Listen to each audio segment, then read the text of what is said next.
My name is Ian King. My pronouns are they, them, and I am a photographer. I'm from St. Louis, Missouri. I grew up there. I first got into photography when I was 13 years old. I started shooting on my mom's Pentax ZX7. It just was collecting dust on the mantle all the time. No one was using it. So I started going outside to the woods, and it had a macro lens, and I would just spend hours out there taking film photos of whatever I found on the ground. And it's always in that way been like an intuitive, mindful practice for me to go out and take photos and to slow down, to notice what's around me. So I'm really grateful for photography in that way. And it feels really amazing now that I get to do it in a way where I'm reflecting back at other people, how I see them, and in a way that celebrates them. This started 3 years ago when I dared to say out loud to a friend, I said, I think about quitting my job every day and focusing on photography. But it's crazy. I'm never going to do it. And they said to me, they were like, well, what if you did? And I was like, no, it really is crazy. I'm never going to do it. And they were like, well, before I came out here, I was working in a windowless library basement and just decided there was probably more to life than that. So I quit my full-time job and came out here for a month-long unpaid internship. Everybody thought I was crazy. I mean, it was kind of crazy. Like, it's the biggest leap I've ever taken. I worked in a photo studio. A month turned into 2 months. I got hired on as the studio manager, and I went back to move out of my St. Louis apartment and permanently be here. And so, I mean, Santa Barbara has been a space of rebirth for me as a person. I mean, I've done so many things here that I just could never imagine. Like, photography has taken me so many places that I otherwise would never find myself in. Like, I met Michael Phelps because I was taking photos, and he told a story about how he was swimming next to like a, what is it? I think it's a blue whale. They're really big and they have like the dots, right? And he was like, it was like swimming next to a school bus. And like, it's just like, you just find yourself in a lot of weird places. Like, the camera becomes like this like magical passport sometimes. Okay, well, I do feel like I have more to say about gender. Yeah, so usually I am the first they, them, or non-binary trans person that somebody has met. And I feel okay with that. In St. Louis, I have a lot of queer and trans community. Love you guys. And so it's interesting being here because when I'm looking to make friends with other people who are like also trans, it's like, like you can't, like they're just not. I mean, there are some, and also if you're in Santa Barbara and you're trans and you're interested in art, please be my friend. Yeah, I also, growing up, I didn't really see myself or my gender like represented. I grew up a tomboy. The way that I make sense of my experience is like, I've always been non-binary. I just now like have the words for it. I came out in 2017 as non-binary. And I mean, since then, it just feels like I have actually started to live a life that feels more in line with myself. So I've had to handle their portraits since I started taking money for pictures. While I shoot portraits of everybody, the reason why I keep picking up a camera is really for the queer and trans community and to celebrate, you know, our existence. So their portraits is kind of a tribute to that.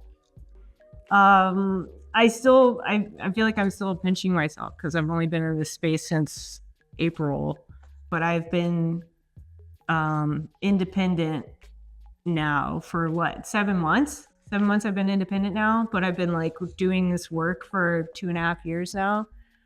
And I saw a friend of mine the other day, and I was talking to him. He was asking me about work and stuff and the studio, and he goes, "Oh, you're like an artist. Like you're feeding yourself with your art." I'm like, yeah, I am. Like it feels really good. I feel extremely grateful, and I feel really lucky. I shoot events, portraits, headshots, and then as part of the Story Collective, that's the main thing I'm working on right now, is transitioning into more studio work and product photography. So we here have a collective of, we have a wardrobe stylist, me, the photographer, a videographer. Gigi, what's your title? This is Gigi. Yeah. Social media badass. Growing up, when it was just art that I was just making for myself, it was always a meditative practice. It's always pushed me to grow as a person. The first time that I did like a day of miniature portrait sessions, I couldn't sleep the night before. I had to cry to a friend. So I feel like it constantly challenges me to push my limits and to grow emotionally and spiritually and professionally. And it is always something that shows me something new about myself. Like, it just feels like the more and more I do with photography, the more that I discover that I'm still learning, like there's so many facets. Like it's endless exploration. It feels like the perfect mix of science and art. And that really scratches the itch for me. I've been really excited about what I've been working on, because I've been collaborating with other trans people on portraits that are expressing like the trans experience. So we're like getting weird in the studio with long exposures and like diffracting with all sorts of like different objects. And what I like to do is I talk to somebody about what their experience is and what they feel like is most important for people to know about their experience. And then I use that to craft, like, how do we express that visually? There's a lot of beautiful photographs out there. There's a lot of amazing trans photographers out there right now. The queer and trans experience has so much overlap with like the surrealist movement. Like, we've always been pushing the boundaries of art, and there's been a wave of people who are doing these like very beautiful classic natural light portraits of queer and trans people. Those are really cool because they humanize somebody, right? Lately, I've just been taking it a step further and thinking about like, how do we elevate that? Yeah, I'm working in the studio all the time. I've been producing shoots in here. I'm also helping photographers who need a space to shoot. It's nice to see how other people play and get creative in the same like little blank box, and I'm doing a lot of headshots, studio portraits, and product photography. A lot of beverage brands, which is really fun. So, community is everything. And the 101 has been, I feel like that group, if I ever need a reliable and consistent hype man, I will find it in the 101. I will find it in Heber. Like, it's just always, I know when I go that I will see people who all are rooting for me. Like, really, like.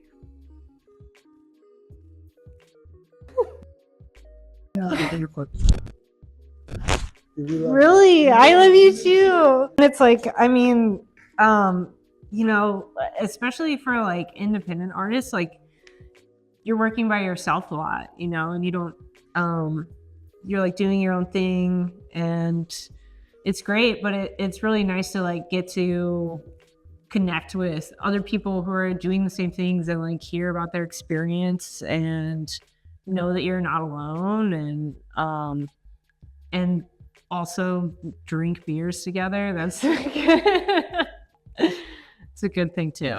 So I first heard about the 101 because I got this random DM on Instagram from the 101. It was an account with only one post, and it was like, hey, you should come hang, like come on down to Ventura. And I asked around to people. I was like, have you heard of the 101? Like, have you heard of this? And like nobody had. And so I just decided to take a chance and like drive down to Ventura. And I was like, okay, I hope I don't get like axe murdered or something, you know? And then like, I